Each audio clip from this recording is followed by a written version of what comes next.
ರೇಖಾ ವೇದವ್ಯಾಸ್ ಅಂದ್ರೆ ಈಗಿನ ಜನರೇಷನ್ಗೆ ಗೊತ್ತಿಲ್ಲ. ಈಕೆ 90ರ ದಶಕದಲ್ಲಿ ಹುಟ್ಟಿದವರ ಪಾಲಿನ ಹೀರೋಯಿನ್ ಆಗಿದ್ಲು.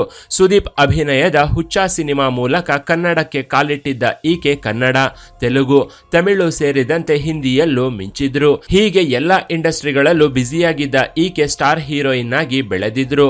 ಆದ್ರೆ ಎಷ್ಟು ಬೇಗ ಬೆಳೆದ್ರೋ ಅಷ್ಟೇ ಬೇಗ ಕಣ್ಮರೆಯಾಗಿ ಹೋಗಿದ್ರು. ಕಳೆದ 15 ವರ್ಷದಿಂದ ಸಿನಿಮಾ ಇಂಡಸ್ಟ್ರಿಗೆ ದೂರವಿರೋ ರೇಖಾ ಕೆಲವು ದಿನಗಳ ಹಿಂದಷ್ಟೇ ತೆಲುಗಿನ ಒಂದು ಕಾಮಿಡಿ ಶೋನಲ್ಲಿ ಕಾಣಿಸಿಕೊಂಡಿದ್ರು. ಅಲ್ಲಿ ಈಕೆಯನ್ನ ನೋಡಿದವರೆಲ್ಲರೂ ಶಾಕ್ ಆಗಿದ್ರು. ಯಾಕಂದ್ರೆ ಈಕೆಯ ಮುಖ ಬಿಳಿಚಿಕೊಂಡು ಒಣಗಿ ಹೋಗಿತ್ತು. ಆಗ ಈಕೆಯನ್ನ ನೋಡಿ ಅಸಲಿಗೆ ಈ ಹಿಂದೆ ನೋಡಿದ್ದ ಹೀರೋಯಿನ್ ರೇಖಾನ ಅಂತ ಅನುಮಾನ ಪಟ್ಟಿದ್ರು. ಒಂದು ಇಂಟರ್ವ್ಯೂನಲ್ಲಿ ಭಾಗಿಯಾಗಿದ್ದ ಈಕೆ ತನ್ನ ಸಮಸ್ಯೆ ಬಗ್ಗೆನೂ ವಿವರಿಸಿದ್ರು. 2014ರಿಂದ ಕೋವಿಡ್ ಹಿಂದಿನವರೆಗೂ ತನ್ನ ವೈಯಕ್ತಿಕ ಕಾರಣದಿಂದ ಸಿನಿಮಾ ಇಂಡಸ್ಟ್ರಿಗೆ ದೂರವಾಗಿದ್ದಾಗಿ ರೇಖಾ ಹೇಳಿದ್ರು. ಯಾರಿಗಾದ್ರೂ ಅನಾರೋಗ್ಯ ಸಮಸ್ಯೆ ಬಂದ್ರೆ ಅದು ಕೆಲವು ದಿನಗಳವರೆಗೂ ಇರುತ್ತೆ. ಆದ್ರೆ ತನಗೆ ಬಂದ ಸಮಸ್ಯೆ ಹಾಗೆ ಮುಂದುವರಿತಾ ಬಂದಿತ್ತು ಅಂತಾನು ರೇಖಾ ಹೇಳ್ಕೊಂಡಿದ್ರು. ಇದೇ ಕಾರಣಕ್ಕೆ ಹೀಗೆ ಶಾರೀರಿಕವಾಗಿ ಹಾಗೂ ಮಾನಸಿಕವಾಗಿ ಕುಗ್ಗಿ ಹೋಗಿದ್ದಾಗಿ ರೇಖಾ ತಮ್ಮ ನೋವನ್ನ ತೋಡ್ಕೊಂಡಿದ್ರು. ಜೊತೆಗೆ ತಾನು ಸಿನಿಮಾ ಮಾಡೋಕೆ ಮತ್ತೆ ರೆಡಿ ಅಂತಾನು ಅಂದಿದ್ರು. ಇದರ ಹಿಂದೆ ಒಂದು ಕಾರಣವೂ ಇತ್ತು. ನನ್ನ ಮೆಡಿಕಲ್ ಬಿಲ್ ಗಳನ್ನ ಸರಿದೂಗಿಸೋಕೆ ಆಗದೆ ಮತ್ತೆ ಆಕ್ಟಿಂಗ್ ನತ್ತ ಮುಖ ಮಾಡ್ತಿದ್ದೀನಿ ಅಂತಾನು ಹೇಳಿದ್ರು. ಒಂದು ವೇಳೆ ನಾನು ಸರಿಯಾದ ಟೈಮ್ಗೆ ಟ್ರೀಟ್ಮೆಂಟ್ ತಗೊಂಡಿಲ್ಲ ಅಂದ್ರೆ ನನ್ನ ಪರಿಸ್ಥಿತಿ ಇನ್ನು ಕೆಟ್ಟದಾಗಿರುತ್ತೆ ಅಂತಾನು ಹೇಳಿದ್ರು. ಹೀಗೆ ತಾನು ಹೀರೋಯಿನ್ ಆಗಿ ಬ್ಯುಸಿಯಾಗಿದ್ದಾಗ ಹಲವು ಜನ ಹಿಂದೆ ಬಿದ್ದು ಮದುವೆಯಾಗ್ತೀನಿ ಅಂತ ಪ್ರಪೋಸ್ ಮಾಡಿದ್ರು. ಆಗಿನ ದಿನಗಳಲ್ಲಿ ನನಗೆ ಮದುವೆ ಆಸಕ್ತಿ ಇಲ್ಲದೆ ಇದ್ದಿದ್ರಿಂದ ಬಂದ ಆಫರ್ ಗಳನ್ನೆಲ್ಲ ರಿಜೆಕ್ಟ್ ಮಾಡ್ತಿದ್ದೆ. ಈಗ ಮದುವೆಯಾಗ್ತೀನಿ ಅಂತ ಹೇಳಿದ್ರು ಯಾರು ಕೂಡ ನನ್ನ ಮದುವೆಯಾಗೋಕೆ ಮುಂದೆ ಬರ್ತಿಲ್ಲ. ಹಾಗಂತ ಯಾರೋ ಒಬ್ಬರನ್ನ ಮದುವೆಯಾಗಿ ಡೈವರ್ಸ್ ತಗೊಳ್ಳೋದು ಕೂಡ ನನಗೆ ಇಷ್ಟವಿಲ್ಲ. ನಿಧಾನವಾದ್ರೂ ಪರವಾಗಿಲ್ಲ, ಒಳ್ಳೆ ಹುಡುಗನನ್ನ ನೋಡಿ ಮದುವೆಯಾಗ್ತೀನಿ ಅಂತ ರೇಖಾ ಹೇಳಿದ್ರು. ಅಕ್ಷರ ಅಕ್ಕ ಶ್ರೀಕಾವ್ಯ ಅಲಿಯಾಸ್ ರೇಖಾ ವೇದವ್ಯಾಸ್ 1985ರ ಜನವರಿ 24ರಂದು ಕರ್ನಾಟಕದ ಉಡುಪಿಯಲ್ಲಿ ಹುಟ್ಟಿದ್ದ ಈ ಬಟ್ಟಲ ಕಂಗಳು ಚೆಲುವೆ ಮಧ್ಯಮ ವರ್ಗದ ಕುಟುಂಬದಲ್ಲಿ ಜನಿಸಿದ್ಲು. ತಂದೆ ನರಸಿಂಹ ವೇದವ್ಯಾಸ್. ಈಕೆ ತಂದೆ ತಾಯಿಗೆ ಒಬ್ಬಳೇ ಮಗಳಾಗಿದ್ರಿಂದ ಚಿಕ್ಕ ವಯಸ್ಸಿನಿಂದ ತುಂಬಾ ಚೆನ್ನಾಗಿ ಸಾಕಿ ಬೆಳೆಸಿದ್ರು. ಆದ್ರೆ ಈಕೆಯ ತಂದೆಗೆ ಬೆಂಗಳೂರಿನಲ್ಲಿ ಕೆಲಸ ಟ್ರಾನ್ಸ್ಫರ್ ಆಗಿದ್ರಿಂದ ಪೂರ್ತಿ ಕುಟುಂಬ ಬೆಂಗಳೂರಿಗೆ ವಲಸೆ ಬಂದಿತ್ತು. ರೇಖಾ ತನ್ನ ಸ್ಕೂಲಿಂಗ್ ನ ಬಸವ ರೆಸಿಡೆನ್ಷಿಯಲ್ ಗರ್ಲ್ಸ್ ಹೈಸ್ಕೂಲ್ ನಲ್ಲಿ ಓದಿ ಮುಗಿಸಿದ್ಲು. ಸ್ಕೂಲಲ್ಲಿ ಓದುವಾಗ್ಲೇ ಮಾಡೆಲಿಂಗ್ ಮಾಡಬೇಕು ಅಂತ ಇಷ್ಟವಿತ್ತು. ಆದ್ರೆ ಕಾಲೇಜಿಗೆ ಬರೋ ಟೈಮ್ಗೆಲ್ಲ ತಂದೆ ಮೃತಪಟ್ಟಿದ್ರು. ಆಗ ಕುಟುಂಬದ ಜವಾಬ್ದಾರಿ ಎಲ್ಲ ರೇಖಾ ಮೇಲೇನೆ ಬಿದ್ದಿತ್ತು. ಇದರಿಂದ ರೇಖಾ ತನ್ನ ವಿದ್ಯಾಭ್ಯಾಸವನ್ನ PUCಗೆ ಮುಗಿಸಿ ಮಾಡೆಲಿಂಗ್ ನತ್ತ ಮುಖ ಮಾಡಿದ್ಲು.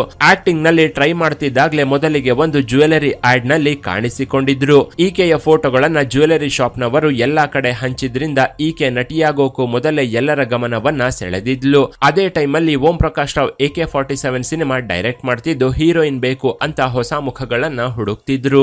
ಆಗ ರೇಖಾ ತಾಯಿ ಮಗಳನ್ನ ಕರ್ಕೊಂಡು ಆಡಿಷನ್ಗೆ ಹೋಗಿದ್ರು. ಆ ಸಿನಿಮಾ ಪ್ರೊಡ್ಯೂಸರ್ ಆಗಿದ್ದ ಕೋಟಿ ರಾಮು ಚಾಂದಿನಿ ಅನ್ನೋ ಹುಡುಗಿಯನ್ನ ಹೀರೋಯಿನ್ ಆಗಿ ಸೆಲೆಕ್ಟ್ ಮಾಡಿದ್ರಿಂದ ರೇಖಾಗೆ ಆ ಚಾನ್ಸ್ ಮಿಸ್ ಆಗಿತ್ತು.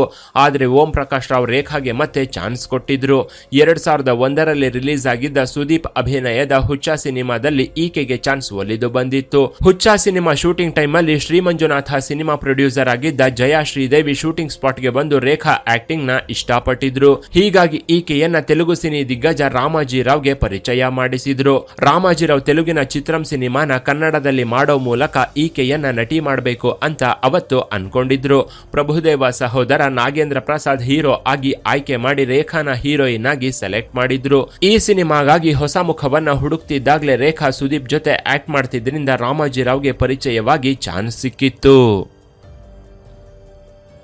ಚಿತ್ರಂ ಸಿನಿಮಾದ ನಿರ್ಮಾಪಕರಾಗಿದ್ದ ರಾಮಾಜಿರಾವ್ ರೇಖಾ ಟ್ಯಾಲೆಂಟ್ ನ ನೋಡಿ ತೆಲುಗು ಸಿನಿಮಾಗಳಲ್ಲೂ ಚಾನ್ಸ್ ಕೊಟ್ಟಿದ್ರು. ಉಷಾ ಕಿರಣ್ ಮೂವೀಸ್ ಬ್ಯಾನರ್ ನಲ್ಲಿ ಬಂದ ಆನಂದಂ ಸಿನಿಮಾದಲ್ಲಿ ಮತ್ತೆ ರೇಖಾ ಹೀರೋಯಿನ್ ಆಗಿ ಆಕ್ಟ್ ಮಾಡಿದ್ರು. ಈ ಟೈಮ್ಗೆಲ್ಲ ಕನ್ನಡದಲ್ಲಿ ಹುಚ್ಚ ಸಿನಿಮಾ ರಿಲೀಸ್ಗೆ ರೆಡಿಯಾಗಿತ್ತು. 2001ರ ಜುಲೈ 6ರಂದು ಈ ಸಿನಿಮಾ ರಿಲೀಸ್ ಆಗಿ ಬ್ಲಾಕ್ ಬಸ್ಟರ್ ಹಿಟ್ ಆಗಿತ್ತು. ಈ ಸಿನಿಮಾದಿಂದ ಕನ್ನಡ ಇಂಡಸ್ಟ್ರಿಗೆ ಸುದೀಪ್ ಅನ್ನೋ ಒಬ್ಬ ಹೊಸ ನಟ ಸಿಕ್ಕಿದ್ರು. ಆದ್ರೆ ಹೀರೋಯಿನ್ ಆಗಿ ರೇಖಾ ಕ್ಯಾರೆಕ್ಟರ್ ನ ಜನ ಅಷ್ಟಾಗಿ ಇಷ್ಟಪಟ್ಟಿರ್ಲಿಲ್ಲ. ಅದರ ಹಿಂದೆನೆ ರಿಲೀಸ್ ರಿಲೀಸ್ ಆದ ಚಿತ್ರ ಸಿನಿಮಾದಲ್ಲಿನ ರೇಖಾ ಮಾಡರ್ನ್ ಲುಕ್ ಎಲ್ಲರ ಹುಬ್ಬೇರಿಸಿತ್ತು. ಆ ಸಿನಿಮಾ ರಿಲೀಸ್ ಆಗಿ ಸೂಪರ್ ಡೂಪರ್ ಹಿಟ್ ಆಗಿತ್ತು. ತೆಲುಗಿನಲ್ಲಿ ಆನಂದಂ ಸಿನಿಮಾ ಕೂಡ ಶೂಟಿಂಗ್ ನಡೀತಿತ್ತು. ರಾಮೋಜಿರಾವ್ ಯಾರಿಗಾದ್ರೂ ಚಾನ್ಸ್ ಕೊಟ್ರೆ ಅವರು ಒಳ್ಳೆ ಟ್ಯಾಲೆಂಟೆಡ್ ಆಗಿರ್ತಾರೆ ಅನ್ನೋದು ತೆಲುಗು ಇಂಡಸ್ಟ್ರಿಯಲ್ಲಿದ್ದ ಮಾತಾಗಿತ್ತು. ಹೀಗಾಗಿ ಆನಂದಂ ಸಿನಿಮಾ ಶೂಟಿಂಗ್ ನಡೀತಿರಬೇಕಾದ್ರೆ ಈಕೆಗೆ ಅವಕಾಶಗಳ ಸುರಿಮಳೆಯೇ ಬಂದಿತ್ತು. ರಾಮೋಜಿರಾವ್ ಇನ್ಫ್ಲೂಯೆನ್ಸ್ ಬಳಸಿಕೊಂಡು SV ಕೃಷ್ಣಾರೆಡ್ಡಿ ನಿರ್ದೇಶನದ ಜಾಬಿಲಿ, ಕೋದಂಡ ರಾಮಿರೆಡ್ಡಿ ನಿರ್ದೇಶನದ ಒಕೋಟೋ ನಂಬರ್ ಕುರ್ರಾಡು ಸಿನಿಮಾಗಳಲ್ಲಿ ಆಕ್ಟ್ ಮಾಡಿದ್ರು. ಅದೇ ಟೈಮ್ಗೆ ಆನಂದಂ ಸಿನಿಮಾ ರಿಲೀಸ್ ಆಗಿ ಬ್ಲಾಕ್ ಬಸ್ಟರ್ ಹಿಟ್ ಆಗಿತ್ತು. ಇದರಿಂದ ರೇಖಾಗೆ ಹ್ಯಾಟ್ರಿಕ್ ಸಿನಿಮಾಗಳು ಹಿಟ್ ಆಗಿ ಎಲ್ಲಾ ಸಿನಿಮಾಗಳು ಕೈ ಹಿಡಿದಿದ್ವು. ಆಗ ಈಕೆಯನ್ನ ಎಲ್ಲರೂ ಲಕ್ಕಿ ಹೀರೋಯಿನ್ ಅಂತ ಕರೆಯೋಕೆ ಶುರು ಮಾಡಿದ್ರು. SV ಕೃಷ್ಣಾರೆಡ್ಡಿ ನಿರ್ದೇಶನದ ಜಾಬಿಲಿ ಅನ್ನೋ ಸಿನಿಮಾ ಫ್ಲಾಪ್ ಆದ್ರೂ ಒಕೋಟೋ ನಂಬರ್ ಕುರ್ರಾಡು ಸಿನಿಮಾ ಹಿಟ್ ಆಗಿ ಮತ್ತೆ ರೇಖಾ ಸಕ್ಸಸ್ ಟ್ರ್ಯಾಕ್ ಗೆ ಮರಳಿದ್ರು. ಇಲ್ಲಿಂದ ರೇಖಾ ಸಿನಿಮಾಗಳ ಕಥೆಗಳನ್ನ ಚೂಸ್ ಮಾಡೋದ್ರಲ್ಲಿ ಎಡವಿದ್ರು. ಹೆಚ್ಚಾಗಿ ಸಂಭಾವನೆ ಯಾರು ಕೊಡ್ತಿದ್ರೋ ಅವರಿಗೆ ಮಾತ್ರ ಡೇಟ್ ಕೊಡ್ತಿದ್ರು ಅನ್ನೋ ಮಾತುಗಳು ಕೇಳಿ ಬರ್ತಿದ್ವು. ಹೀಗೆ ಕಥೆಯನ್ನ ಚೂಸ್ ಮಾಡದೆ ಸಿಕ್ಕ ಸಿನಿಮಾಗಳಲ್ಲಿ ಆಕ್ಟ್ ಮಾಡ್ತಿದ್ರು. ಈ ನಡುವೆ ಹಿಂದೆಯ ಆರ್ಯ ಬಬ್ಬರ್ ಜೊತೆ ಮುದ್ದಾ ಅನ್ನೋ ಸಿನಿಮಾವನ್ನು ಮಾಡಿದ್ರು. ಇಲ್ಲಿಂದ ರೇಖಾಗೆ ಆಟಿಟ್ಯೂಡ್ ಹೆಚ್ಚಾಗಿ ಸೌತ್ ಇಂಡಸ್ಟ್ರಿಯ ಸಿನಿಮಾಗಳನ್ನ ಮಾಡೋದೇ ಬಿಟ್ಟಿದ್ದಾಳೆ ಅನ್ನೋ ಮಾತುಗಳು ಇಂಡಸ್ಟ್ರಿಯಲ್ಲಿ ಕೇಳಿ ಬಂದಿದ್ವು. 2003ರಲ್ಲಿ ಮುದ್ದಾ ಸಿನಿಮಾ ಭಾರಿ ಎಕ್ಸ್ಪೆಕ್ಟೇಷನ್ ನಿಂದ ರಿಲೀಸ್ ಆಗಿತ್ತು. ಆದ್ರೆ ಆ ಸಿನಿಮಾ ರಿಲೀಸ್ ಆದ ಒಂದೇ ವಾರಕ್ಕೆ ಮಕಾಡೆ ಮಲಗಿತ್ತು. ಮುದ್ದಾ ಸಿನಿಮಾ ನಂತರ ರೇಖಾ ಎಷ್ಟೇ ಟ್ರೈ ಮಾಡಿದ್ರು ಬಾಲಿವುಡ್ ನಲ್ಲಿ ಮತ್ತೆ ಈಕೆಗೆ ಚಾನ್ಸ್ ಸಿಕ್ಕಿರಲಿಲ್ಲ. ಇತ್ತ ತೆಲುಗಿನಲ್ಲಿ ಟ್ರೈ ಮಾಡೋಣ ಅಂದ್ರೆ ರಾಮೋಜಿರಾವ್ ಜೊತೆ ಉಂಟಾದ ಮನಸ್ತಾಪಗಳಿಂದ ಈಕೆಗೆ ತೆಲುಗಿನಲ್ಲೂ ಚಾನ್ಸ್ಗಳು ಕಡಿಮೆಯಾಗಿ ಹೋಗಿದ್ವು. ಆದರೂ ಕೂಡ ರೇಖಾಗೆ ರವಿತೇಜ ನಟನೆಯ ದೊಂಗೋಡು ಹಾಗೂ ತಮಿಳಿನ ಪುನ್ನಗೈ ಪೂವೈ ಸಿನಿಮಾದಲ್ಲಿ ಸೆಕೆಂಡ್ ಹೀರೋಯಿನ್ ಆಗಿ ಚಾನ್ಸ್ ಸಿಕ್ಕಿತ್ತು. ಆ ಸಿನಿಮಾಗಳಲ್ಲಿ ಕ್ಯಾರೆಕ್ಟರ್ ಸ್ಟ್ರಾಂಗ್ ಆಗಿರಲಿಲ್ಲ. ಬಳಿಕ Anaganaga O Kurradu, Janaki weds Shriram, three roses ಸಿನಿಮಾಗಳಲ್ಲಿ ಆಕ್ಟ್ ಮಾಡಿದ್ರು. ಹೀಗೆ ಈಕೆಗೆ ಮಧ್ಯಮ ಬಜೆಟ್ ಸಿನಿಮಾಗಳೇ ಹೆಚ್ಚಾಗಿ ಬರ್ತಿದ್ವು. ಅಲ್ಲದೆ ಅಪ್ಕಮಿಂಗ್ ಹೀರೋಗಳ ಜೊತೆ ಚಾನ್ಸ್ಗಳು ಸಿಕ್ತಿದ್ವೇ ಹೊರತು ಸ್ಟಾರ್ ಹೀರೋಗಳ ಜೊತೆ ಅವಕಾಶಗಳು ಸಿಕ್ತಿರ್ಲಿಲ್ಲ. ಮುದ್ದಾ ಸಿನಿಮಾ ಫ್ಲಾಪ್ ಆದ ಬಳಿಕ ಪ್ರೇಮಿಂಚು ಕುನ್ನಂ ಪೆಳ್ಳಿಕರಂಡಿ ಸಿನಿಮಾ ಮಾಡಿ ಕನ್ನಡದತ್ತ ಮತ್ತೆ ಮುಖ ಮಾಡಿದ್ರು.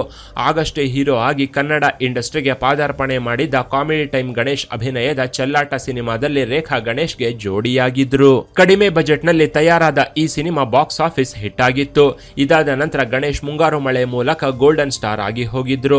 ಆಗ ಹುಡುಗಾಟ ಸಿನಿಮಾದಲ್ಲೂ ಈಕೆ ಗಣೇಶ್ಗೆ ಜೋಡಿಯಾಗಿದ್ರು. ಇದಾದ ನಂತರ ತಮಾಷೆಗಾಗಿ ಹೆತ್ರೆ ಹೆಣ್ಣನ್ನೇ ಹೆರಬೇಕು, ಗುಣವಂತ ಸಿನಿಮಾಗಳನ್ನು ಮಾಡಿದ್ರು. ಆದ್ರೆ ಈ ಸಿನಿಮಾಗಳಿಂದ ರೇಖಾಗೆ ಅಷ್ಟು ಒಳ್ಳೆ ಹೆಸರು ಬಂದಿರಲಿಲ್ಲ. ಇದರಿಂದ ರೇಖಾ ಐಟಂ ಡ್ಯಾನ್ಸರ್ ಆಗಿ ತೆರೆ ಮೇಲೆ ಆಗಾಗ ಕಾಣಿಸಿಕೊಂಡಿದ್ರು.